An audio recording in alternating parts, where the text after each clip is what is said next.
Assalamualaikum warahmatullahi wabarakatuh. Salam sejahtera untuk kita semua. Halo saudara-saudari mahasiswa, selamat datang dan selamat berjumpa kembali dalam mata kuliah Manajemen Risiko. Pada kesempatan kali ini, materi yang akan kita bahas adalah mengenai identifikasi dan penilaian risiko. Untuk lebih jelasnya, mari kita simak penjelasan berikut ini.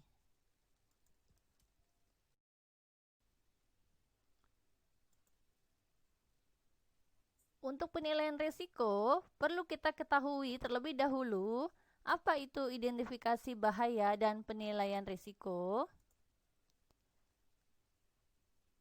Identifikasi bahaya dan penilaian risiko merupakan suatu program kerja yang di dalamnya terdapat proses mengenali bahaya pada suatu pekerjaan, membuat identifikasi bahaya dan nilai dari risiko bahaya tersebut, kemudian melakukan pengendalian terhadap risiko bahaya yang telah teridentifikasi. Apa tujuan dilakukan identifikasi bahaya dan penilaian risiko? Yang pertama adalah memantau risiko-risiko bahaya yang jarang diketahui atau beberapa risiko bahaya yang tidak dihiraukan dalam pekerjaan, padahal berisiko kecelakaan atau pada kesehatan. Selanjutnya adalah menentukan cara laksana kendali bahaya dan mengurangi risiko kecelakaan. Selanjutnya, acuan dalam menentukan APD atau alat pelindung diri dan dasar pengajuan ke manajemen. Selanjutnya, tujuan akhir dari program ini adalah menurunkan angka kecelakaan kerja dan meningkatkan produktivitas. Nah, ini tadi adalah mengenai penjelasan identifikasi bahaya dan penilaian risiko serta tujuannya. Selanjutnya adalah bagaimana metode untuk melakukan identifikasi bahaya dan penilaian risiko. Yang pertama adalah menentukan pekerjaan yang akan diperiksa, seberapa besar potensi bahayanya. Kemudian, setelah mengetahui potensi-potensi bahaya, yang kedua adalah pecahkan pekerjaan menjadi langkah-langkah kerja. Jadi diuraikan untuk langkah-langkah kerjanya.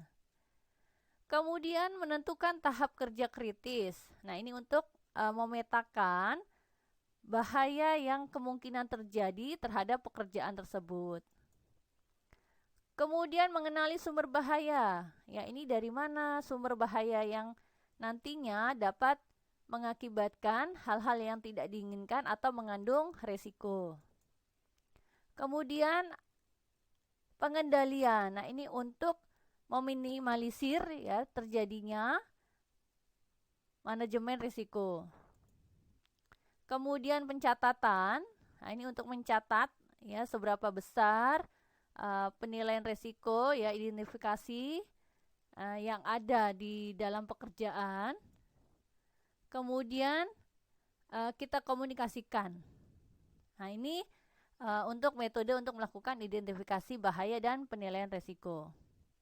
Ya, yang terakhir adalah meninjau ulang ya, mereview secara keseluruhan.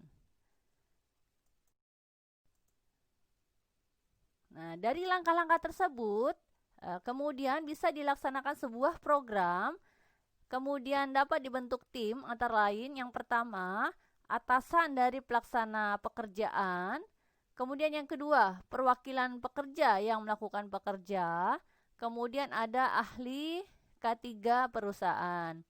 Kemudian selanjutnya nanti dibuatkan yang namanya form atau tabel, ya, tabel form mengenai identifikasi bahaya dan penilaian risiko.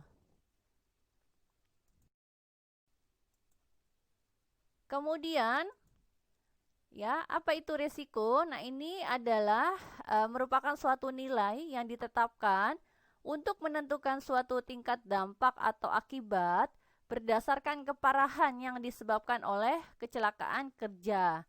Seperti pada contoh tabel berikut ini. Nah, ini adalah kita petakan resiko-resiko yang kemungkinan terjadi ya dari level yang sangat ringan sampai ke level yang sifatnya fatal. Nah, ini kita uraikan terlebih dahulu resiko yang kemungkinan terjadi terhadap suatu pekerjaan.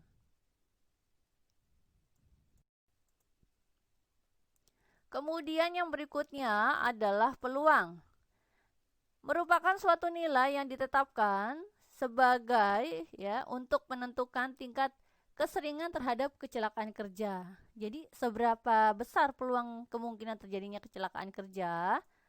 Nah, ini kemudian kita petakan kembali ya untuk mengidentifikasi risiko tersebut dari level yang paling kecil atau sangat jarang sampai ke level yang pasti terjadi atau 100% kejadian tersebut pasti terjadi ya. Jadi ada level 1 sangat jarang, level 2 jarang, level 3 mungkin terjadi, level 4 sering ya, level 5 pasti terjadi. Kemudian diuraikan ya untuk peluang-peluang terjadinya kecelakaan ya di dalam suatu pekerjaan.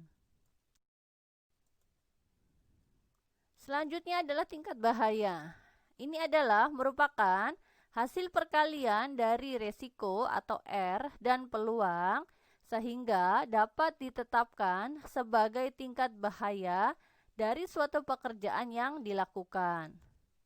Nah, ini kemudian kita petakan ya untuk identifikasi dan penilaian risiko tadi. Kita lihat angkanya ya untuk resiko dan peluang ya. Ada 1, 2, 3, 4, 5 ya, ini vertikal ke atas. Kemudian peluang ya horizontal menyamping ya 1, 2, 3, 4, 5. Kemudian diperoleh angka 1 ya itu R dikali P. 1 dikali 1, 1 ya. Kemudian 1 dikali 2, 2, 1 dikali 3, 3, 1 dikali 4, 4, 1 dikali 5, 5 ya, dan seterusnya. Nah, ini kemudian kita identifikasi untuk tingkat bahaya. Untuk rendah, skornya adalah 1 sampai 4. Nah, ini keterangannya masih dapat ditoleransi. Kemudian untuk sedang, ini berkisar dari angka 5 sampai 10. Keterangannya ya dapat dikendalikan sampai batas toleransi. Kemudian yang terakhir adalah ya tingkat bahayanya sangat tinggi. Nah, ini di angka 12 sampai 25. Nah, ini perlu adanya pemantauan intensif dan pengendalian. Nah, itu tadi adalah contoh cara melakukan identifikasi risiko dan penilaian risiko sehingga perusahaan dapat melakukan pengendalian risiko secara tepat dan sesuai dengan tingkat risiko yang kemungkinan terjadi dalam suatu pekerjaan.